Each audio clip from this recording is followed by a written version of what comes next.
Just because you're a good business owner doesn't actually mean you're necessarily a good investor. It seems like there are more tools to prevent recessions than ever before. If prices do come down more, there's so much capital out there waiting to get back in the market. Very big players have started writing very large checks. I think that the housing market could see a crash is kind of naive and uninformed because homeowners have never been in a better position. What are some of the kind of keys that you guys have seen that I know a lot of our listeners that are business owners may or may not be in real estate as a primary business, but I know a lot of these principles would probably overlap any kind of industry. Always just know that if you're going to take risk, have a safety net of enough reserves. Hello, future billionaires. Welcome back to another episode of the Invest Like a Billionaire podcast. I have a fun show for you today. We brought on a returning guest, Fettke. She's the co-founder of the Real Wealth Network. She's been running a radio and now podcast for over 20 years, talking about wealth building, talking about real estate investing. Her and her husband, Rich, are amazing. We've known them for a long time, the conference circuit, and just lots of other things that they've been doing. So definitely provides a really great perspective from many decades of investing. She talks about, why owning assets is the number one way to get ahead. Talks about the Fed, the economy, housing market, what to expect, where there's opportunities, and also a new book that her and her husband wrote about scaling your business and how to scale smart. So definitely a lot of great things to pull from this episode. If you're enjoying the episode, the podcast in general, we ask, if you're willing to leave a review, share with a friend. As always, really appreciate that. That's very, very helpful for us to continue to grow the show, get on, big name guests, really meaningful content. So thank you so much for being a listener. We appreciate you. Hope you enjoy the show. This is the Invest Like a Billionaire podcast, where we uncover the alternative investments and strategies that billionaires use to grow wealth. The tools and tactics you'll learn from this podcast will make you a better investor and help you build legacy wealth. Join us as we dive into the world of alternative investments, uncover strategies of the ultra wealthy, discuss economics, and interview successful investors. Welcome back to another episode of the Invest Like a Billionaire podcast. I'm your host, and today I'm joined by Fettke. Very excited to have her on the show. Kathy is a returning guest to the show. She was on, maybe a year and a half ago, and a longtime friend of the podcast and of our firm here. We've lots of conferences together, spoke a lot over the years, love what she and her team are doing. She's the co-founder of the Real Wealth Network and the host of the Real Wealth Show, as well as a co-host on Bigger Pockets podcast. So super excited to have her come on. She's really an expert in just tracking big picture, macro economics. They're also got a lot of interesting real estate opportunities, been in the space for a long time. So just a wealth of knowledge. Always interesting things to learn from her. So, Kathy, thanks so much for coming on the show. Thanks for having me. Yes. So, for those that maybe aren't familiar with you or didn't catch the first episode, we did that a year or so ago. Give a little background on you, and then kind of what you're doing right now with some of the kind of education networks that you are running. Yeah. So the kind of long short story is that I was a very happy housewife. I'd been in the broadcast business, but I got to be a stay-at-home mom when Rich was a business coach. And but then he had melanoma, and we had done everything right. We had put, saved 10%, invested 10%, 10% to charity, all the things our financial planner told us to do. And then when Rich had this melanoma and the doctor thought it spread and told him he had 6 months to live, you would be amazed at how quickly you can go through your savings and your investments in a time like that. So I just thought, okay, first of all, I didn't believe the doctor. I was like, I just got to take over the finances and get us through this. I still had a radio show in San Francisco. So I started to interview people on how they made their money, and not just a little, but a lot. How did you create an empire? And then I wanted to know, how did you create passive income? Because if the doctor was right, I wanted to be able to be home with my family during this difficult time. So that's when I just used my radio show. It's the Real Wealth Show today. It's still around 20 years later. There's still stuff to talk about. It's amazing. But that's when I just kind of learned the secrets of the wealthy. And, there is there is a difference between the wealthy mindset and the, kind of average person mindset. And once you get into that and adopt it, it just can change your life. So that's sort of the story. Yeah. So you guys have been in the space for a long time. You and your husband, Rich, and both just a huge wealth of knowledge. And, a lot of people that are maybe newer to syndications or real estate investing and, this is, so cool, so new. You guys have been around, for a long time and have seen a lot of things that have happened and, these different cycles. Talk a little bit. You've written, I think, a few books, I know Rich has, and you guys have together. But you have a new book coming out. Talk a little bit about that, because I want to definitely put the link to the show notes. I don't think it's going to be released until September, you said, but we'll definitely put all the links in the show notes so people can get their hands on it. But really powerful story, and you guys have seen a lot, gone through a lot of cycles, and have really found things that have worked. So, talk about the new book a little bit. Bigger Pockets reached out and asked us to write it because we have been in business for 20 years, over 20 years. And as you probably know, many businesses fail after a couple of years and definitely after 5 years. So what was the sticking power, especially during so many different presidencies, so many different recessions, different, a pandemic, like what worked? So it was something we hadn't really thought about and had to sit down on sticky notes, like what are the things we learned? What are the things we did wrong? We kind of put that in the book. It's called Scaling Smart because I like to think of it like an iPhone or something, like technology today, a smart anything.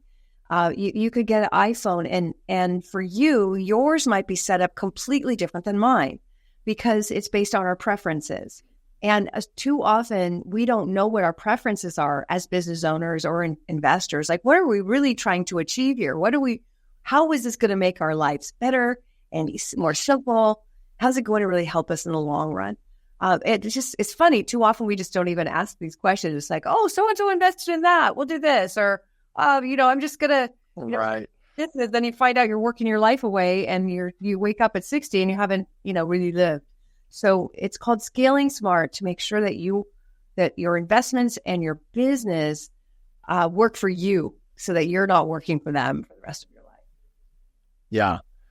Yeah. It's so interesting. I had a guest in the podcast a month or so ago who's in business acquisitions, and he was rattling off some stats about small businesses, and 90% of businesses fail, right? And I think we take for granted a lot of times that, just staying power is actually kind of difficult, right? To kind of make it past some of these big hurdles of the first year, one thing, but then even 5 years, and can you make it through market cycles? And I think real estate especially can be challenging because there can be really low lows, really, hard recessions or difficult, things that can impact the industry.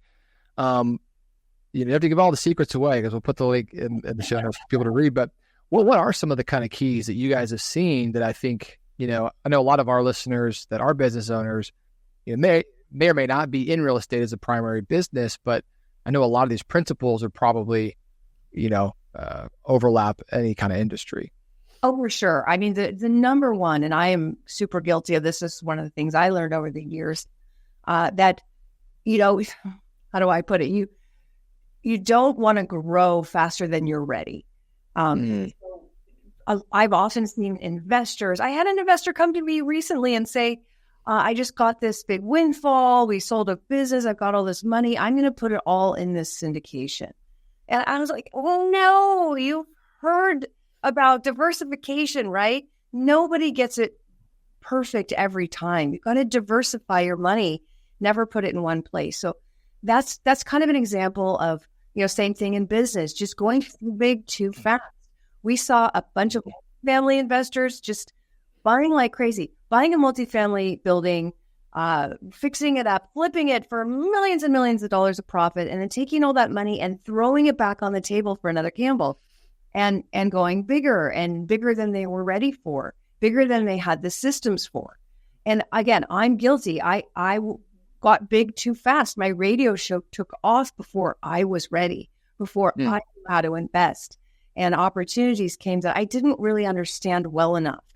That is what I teach today is like, oh boy, understand what you're investing your money in, or at least at a minimum, make sure that the people you're investing with understand what they're doing. Don't invest with a first-time, investor or first-time syndicator. Like if they've got a track record, that's where you can get confidence if you don't have the time to truly understand it. So just, again, getting too big before you're ready, diversification. When it comes to business and also your investments, like I said, having a super clear plan about where you want to be. Like what is the ultimate purpose? What's your 5-year, 10-year, 20-year plan? Nothing ever goes totally as planned, but at least you've got an island that you're swimming towards instead of just paddling in circles like so many people do because they don't know what they really want or where they're headed. So that's the first place to start. Yeah, no, I love that. I mean, yeah, the principle of diversification, and it can apply in so many different areas, and especially as an investor, as a passive investor, I've seen the same situation where, someone sells a business, and just because you're a good business owner doesn't actually mean you're necessarily a good investor. And, Right. it might sound, a little bit mean, but a lot of times people that are business owners, they become successful by taking pretty extreme risks sometimes. And many times they're calculated, many times, they know what they're doing, but it's also, it can take that level of risk to be able to separate yourself to be successful. But in investing, you don't want to have the same approach, right? Yeah. And I was just talking with a very wealthy investor the other day.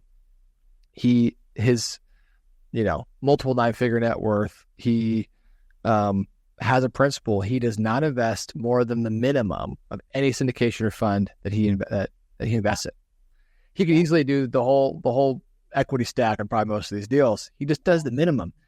I asked him how many LP investments he had. He said he has 1,000 LP investments. He said 1,000 K1s a year. I was like, well, that's a whole other problem. But the point, the point is he's not taking any, idiosyncratic risk in those individual deals. And I think there's something to be, said for that, where it's difficult sometimes. You've got a ton of cash burn a hole in your pocket. You want to just get rid of it, but it's actually better to go slow, right? And I think the same thing in business. When I used to be a commercial banker, I did a lot of kind of small business loans, a lot of SBA loans.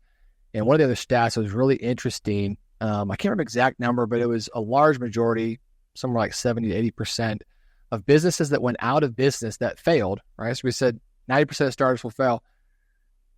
A very vast majority of those don't fail because a lack of paying customers. It's a lack of cash flow, right? And it's the not understanding the implications of like you're saying, growing too fast actually can put a huge stress and strain on cash flow, and that can actually be the bigger problem. It's not for lack of demand or for lack of customers. It's actually not managing the cash flow well. Is that something that you guys saw too, or do you guys talk anything around that in the book?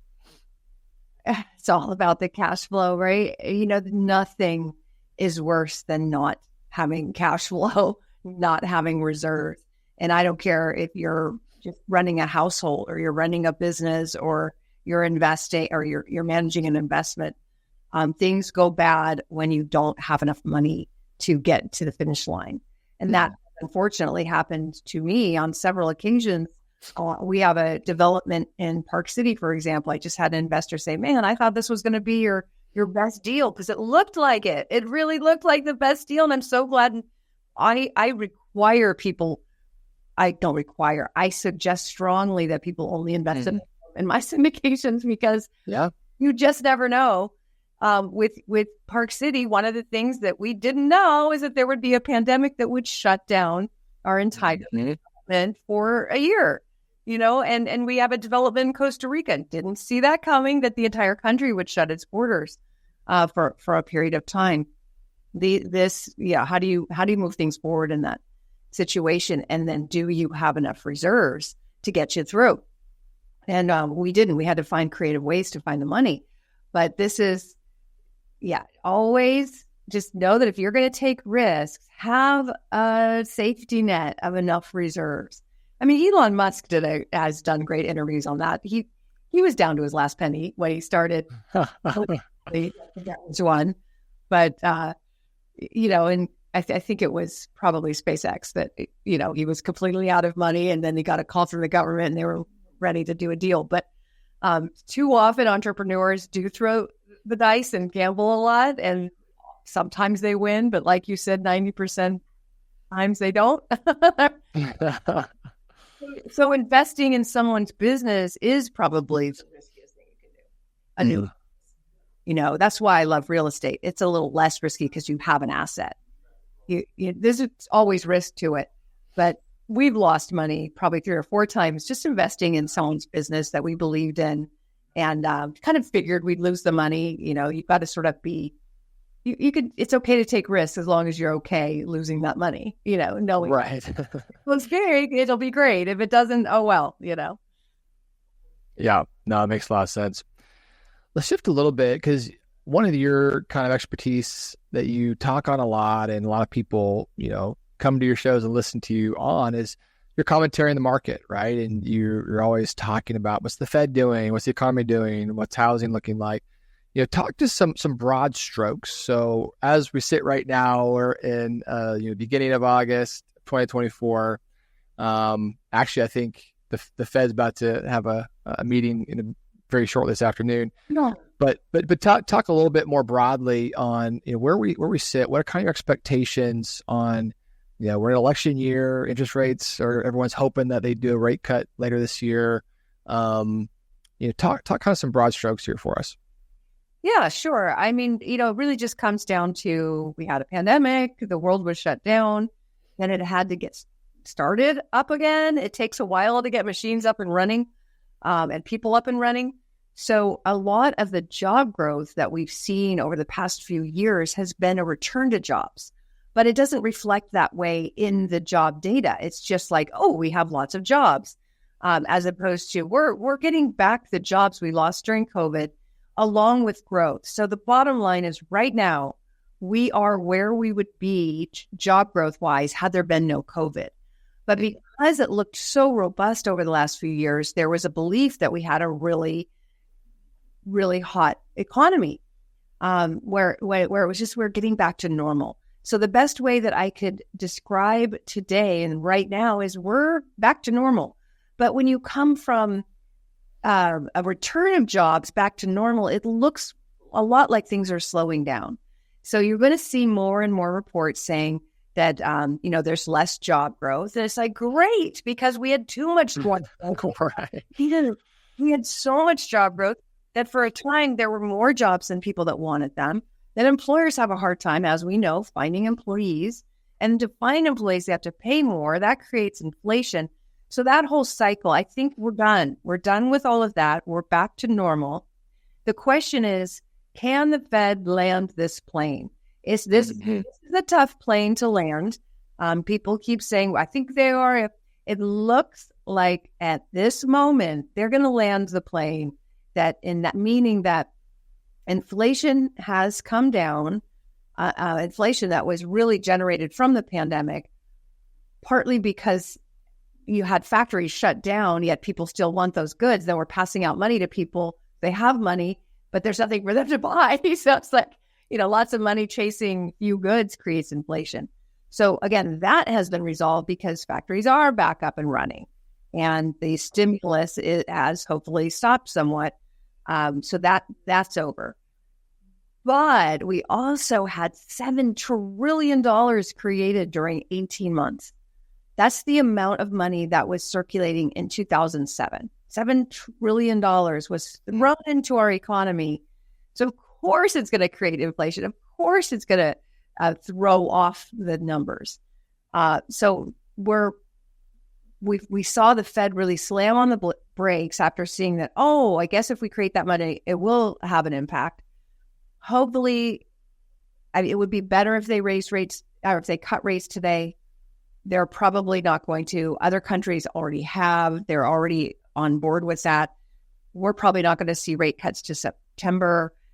Many people think that's too late. And if they keep delaying what they really should be doing, then it could be a harder landing than a soft landing.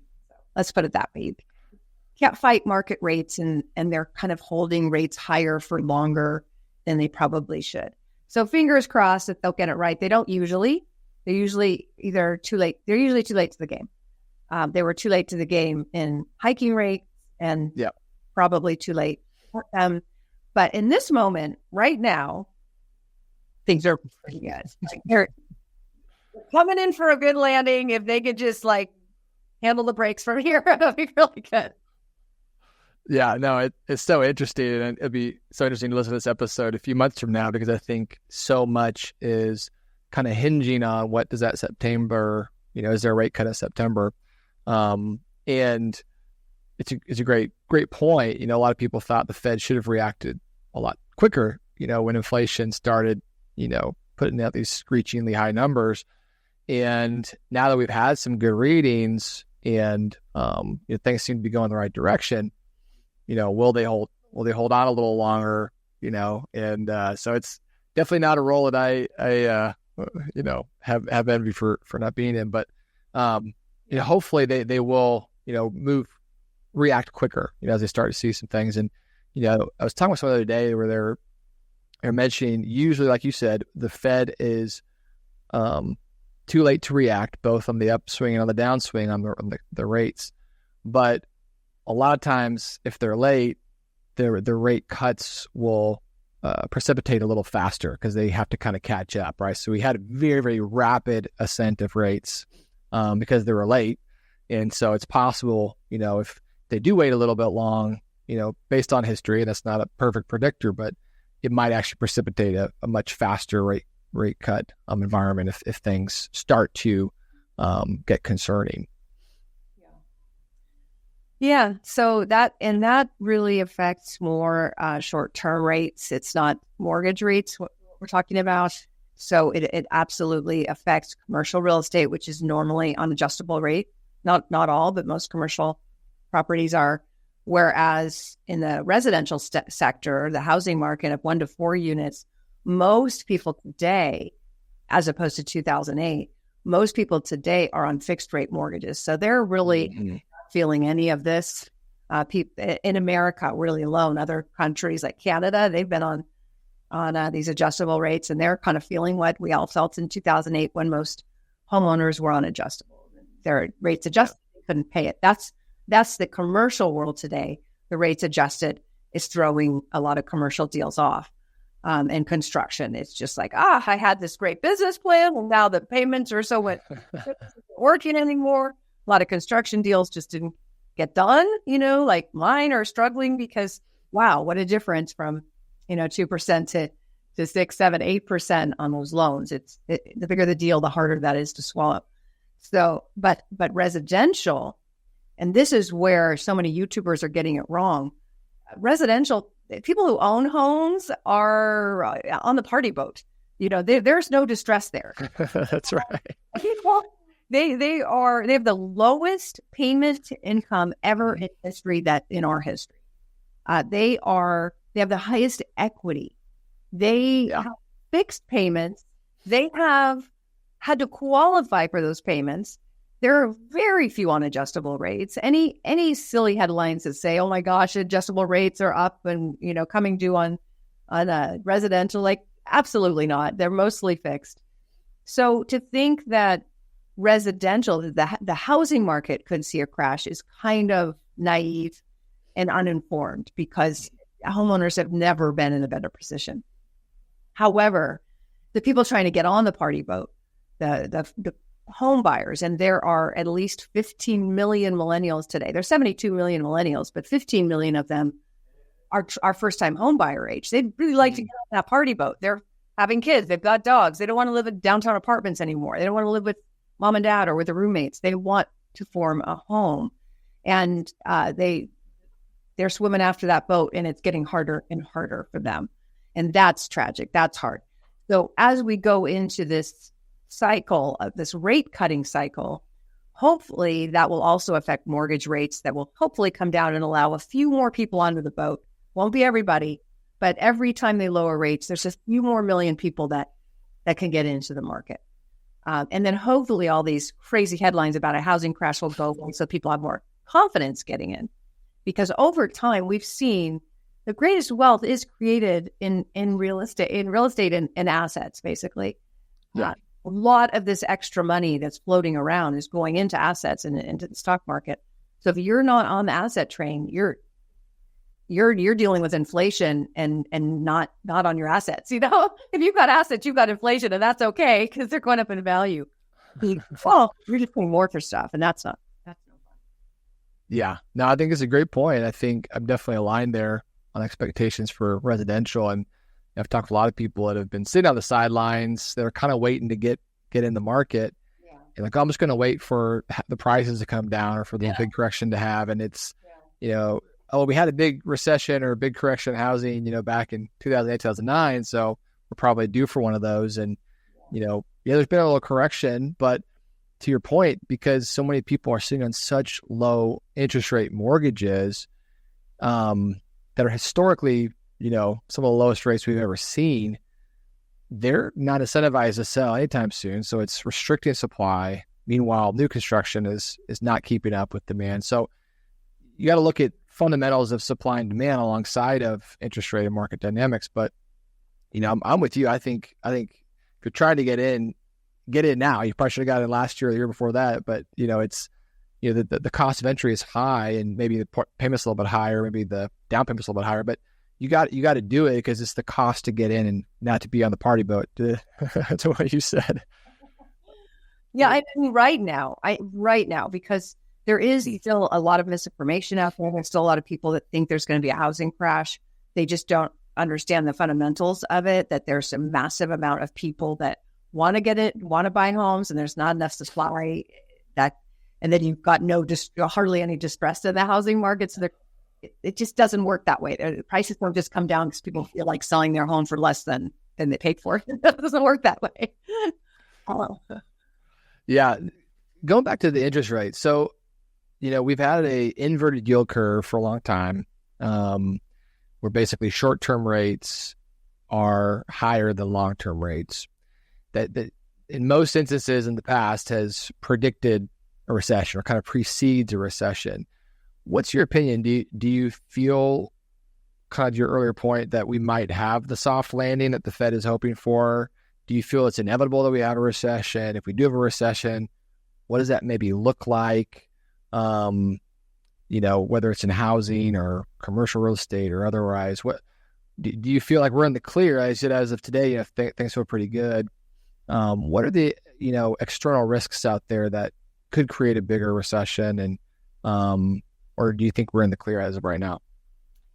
It seems like there are more tools to prevent recessions than ever before. And it seems that our government and the Fed just really they'll use those tools to prevent it.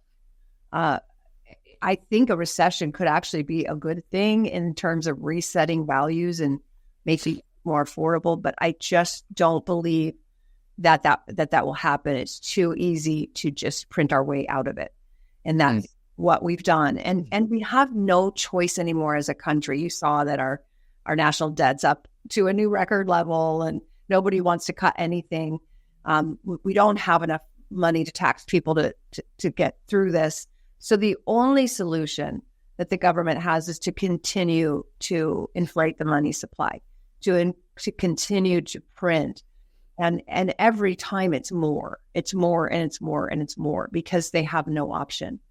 Now, when you're inflating the money supply, you are inflating asset. You're basically lowering the cost of debt because money becomes worth less. But assets seem and appear to be worth more, even though they're really the same thing. It's just that you need more dollars for them. So, the bottom line is, I think there's enough stops. I mean, should there be a massive crash because of all these defaults on commercial loans? Absolutely, but there's not. So like, what's happening? Oh, there's stuff happening behind the scenes. There's extending, they're doing the extend and pretend game. They're just allowing people to maybe not make payments for a while, or they're having equity groups come in and take priority in those deals, but you're not seeing the collapse that would normally be there without intervention. So it just seems like there's more and more quote unquote tools to prevent recessions. And so to answer your question, the risk is being the one in the water. That's all I can say, that trying to swim after the thing that is evading you and that's getting away from you because of a manipulated system. We're not going back to the 20s, and I do mean like the 1920s, where every time we have a recession, there's new stops that are put in place to prevent it next time. The people who get hurt the most are the people who don't own assets. That's the bottom line. It's the people that, if things cost more, if bananas and eggs cost more, I don't know about you, I don't even look at my receipts. I don't even know what I'm paying for eggs. If you ask me what I paid for eggs, I do want some eggs, but I get organic and they're expensive. Like, there are people on fixed incomes who absolutely know what it costs to buy eggs, and it matters to them. And when that price goes up, they can't eat. And so this whole financial system hurts the poor and those on fixed incomes. So I don't care what it takes for you to get into assets. You just got to do it. When Rich and I started, it wasn't easy then. It was in 1997. There was a recession then. It wasn't like you could just go out and buy a house. It's never been easy. Never been easy to invest. It takes self-control. It takes having a plan. But we decided to do it in 1997 when we got married, and I rented out like 3 rooms in our house. I turned it into a fourplex. I had a guest room that I turned into it was before Airbnb even, but it was like, I knew that this is how wealth is created. And I was willing to do what it takes. And young people are doing it today. They're house hacking, they are getting JV partners. I mean, there's lots of ways to get in, having a side job and saving that money so that you can invest. But spending money on $1,000 concerts in Europe, which so many kids are doing, that's not the way. That's fun though. That's good for your life, but try to put some away for investments too. Absolutely. Where are you seeing some of the biggest opportunities in real estate right now? So a lot of, like you said, there's been some challenges in commercial real estate, different asset classes and different markets. But we haven't seen the apocalypse that maybe some people were predicting a year or so ago. And, the more as we kind of go further into this, I'm probably the same opinion, where I don't think we're going to see, if we do have a recession, I don't think it's going to be very deep or very long, right? And if prices do come down more, there's so much capital out there waiting to get back in the market. And I think we're already seeing some of the early signs of that capital is, thinking we're close to the bottom. Some very big players have started writing very large checks to buy assets again, right? And so to me, it feels like we're kind of getting to a point where, it's a good buying time. But you have to kind of muddle through some of the, the headlines, some of the challenges, see past some of the, things from yesterday, and find opportunities. So where are you seeing them? Because you guys have, done a lot of different things. You invest in lots of different asset classes, and, you're not a one size fits all, or a hammer everything is a nail. You can do lots of different things. So where do you see the biggest opportunities right now? Yeah, I mean, for 20 years, we've been helping people build real estate portfolios in the fastest growing markets in the US and now a little bit in Europe. But it hasn't, our strategy hasn't changed very much, which is kind of interesting. What we look for are where jobs are moving to, and generally they're looking to move to more affordable places where there's a lot of land, where they can have their employees come and have a nice lifestyle because it's cheaper to live there. They are looking for business-friendly environments because COVID taught us a lot about where you could do business and where you couldn't. So we're seeing a lot of migration to the Southeast for that reason. I've been hearing reports that as people get to the Southeast and they feel like it's too hot, now they're kind of moving back up to the Midwest. Although you just told me you're having a heat wave. Well, supposedly Ohio and Michigan are more resistant to climate change because of the Great Lakes, keeps it cool. I don't know. I'm not a scientist. But so right now, the migration patterns are to the Southeast. As we're seeing, I'm sitting here in California, Elon Musk moving a couple more companies to Texas. This is a pattern that's been going on for 20 years. We started investing in Texas 20 years ago because we saw that pattern of Texas put a flag in the ground saying, do business here. We'll give you tax credits. We'll make it easy for you. And businesses listened. And that's still the case. It's obviously the case for Florida and a lot of the areas in the Southeast and Midwest. So but that's mainly for on the real estate side that we're, kind of bullish. Got it. Very cool. Kathy, so fun to have you on again. And it's always a pleasure to catch up and see what you're working on and hear your perspectives. What's the best way for folks that want to hear more about what you're seeing and kind of get into your ecosystem a little bit and your podcasts and books and other things? What's the best way for people to find out more? Yeah, just realwealth.com is our website. Real like real estate, wealth like your wealth. It's free to join, and then you get access to like 500 webinars that are educational. There's investment counselors that are happy to kind of help you create a plan. And then, of course, the Real Wealth Show is my podcast, and our new book, Scaling Smart, I guess could be found wherever you get your books. Awesome. We'll definitely put some links down. And yeah, thanks so much for coming on. It's been really fun. Thank you so much. This is the Invest Like a Billionaire podcast, where we uncover the alternative investments and strategies that billionaires use to grow wealth.